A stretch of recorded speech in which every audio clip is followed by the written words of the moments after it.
Fala, minha gente, tudo certinho com vocês? Bom, espero muito que estejam.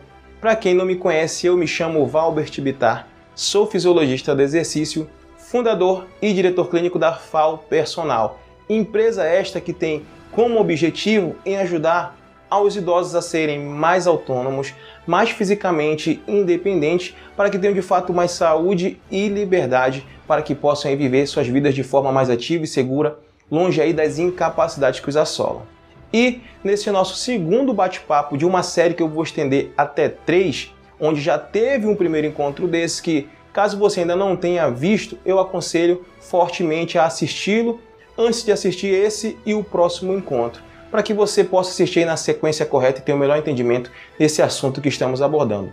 Beleza? Então, no nosso primeiro encontro sobre essa temática, eu abordei aí o porquê e como a população idosa ela vem crescendo de forma acelerada no Brasil. Hoje eu vou abordar aí os principais impactos disso para o nosso país, principalmente para a economia do Brasil. E no terceiro e último, eu vou estar abordando aí os impactos disso para o próprio idoso, para a vida do idoso, beleza? Então, vamos lá agora assistir esse nosso segundo encontro. Vem!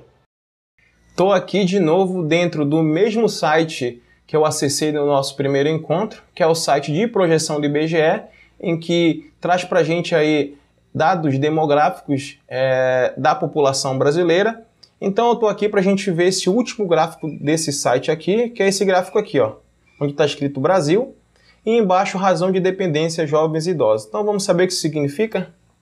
Então, razão de dependência jovens e idosos é a razão entre o segmento etário da população definido como economicamente dependente e o segmento etário potencialmente produtivo. Então, quem é quem aqui? Os idosos, é claro, fazem parte do segmento economicamente dependente. Afinal, os idosos eles geram um custo, um gasto para o governo, e dentre esses gastos principais são suas aposentadorias e a utilização do sistema público de saúde, o nosso sistema único de saúde. Então, já tem estudo que comprova que a população idosa é a população que mais utiliza o nosso sistema público de saúde e outros serviços de atendimentos, de assistência social. E o segmento considerado potencialmente produtivo são as pessoas não idosas, são os jovens, na verdade. São as pessoas que estão aí na ativa, estão aí produzindo para o governo, que estão trabalhando, que geram renda tanto familiar como contribuem para a renda do governo. Então, analisando o gráfico aqui, a gente tem essa curva aqui, ó, essa linha que são dos jovens, que é o segmento potencialmente produtivo, e aqui embaixo a gente tem a linha dos idosos, que é o segmento economicamente dependente. Então a gente percebe que em 2010 a gente tinha aqui uma razão bem grande do segmento potencialmente produtivo para o segmento economicamente dependente. Ó. Porém, com essas mudanças todas que o nosso país está passando, a gente vem vendo, a gente pode notar aqui que nos anos seguintes, no decorrer dos anos, essa razão ela vem diminuindo, muito em função da diminuição desse segmento potencialmente produtivo e do aumento do segmento economicamente dependente. Então, a gente percebe que vai diminuindo um e o outro vai aumentando. E aqui a gente tem a linha dos idosos. Ó. Só aumenta, só aumenta, só aumenta, de modo a que em 2039, a linha desses dois segmentos vão se encontrar, E elas vão se encontrar e a gente percebe que depois de 2039, a linha do segmento economicamente dependente, uma se cruza com a outra, uma segue subindo e a outra segue descendo, Então, a linha do segmento economicamente dependente, ela vai subir, enquanto que a linha do segmento potencialmente produtivo vai descendo.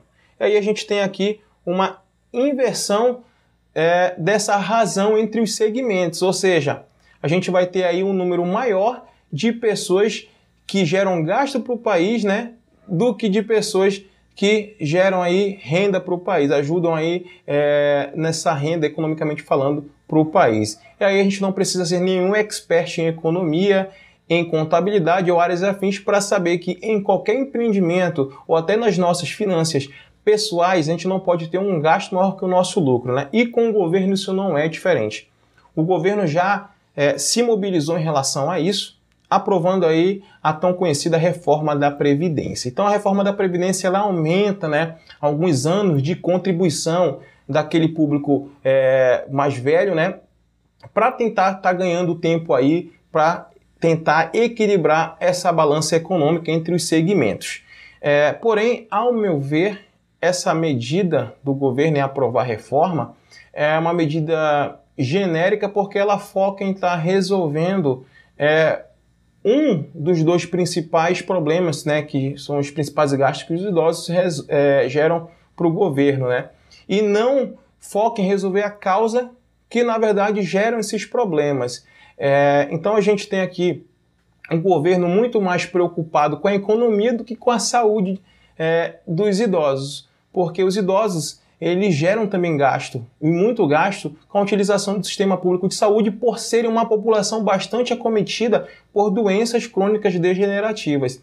E aí, se nenhuma medida for adotada para formular políticas em que seja feito um trabalho de prevenção, pensando aí no envelhecimento ativo, a gente pode ter aí um retorno desses problemas mais lá na frente e o Brasil aí passe a estar gastando ainda mais do que gasta hoje por ter pensado unicamente, exclusivamente no lado econômico, mais precisamente nas aposentadorias. Porém, a aposentadoria é uma das dos dois principais gastos que os idosos geram para o governo, né? Então o Brasil, o governo acaba esquecendo aí desse gasto, né, com a saúde, porque isso aí demandaria talvez um tempo bem grande, muito mais gasto. A gente sabe que isso não é da cultura dos nossos representantes e tampouco da nossa cultura também.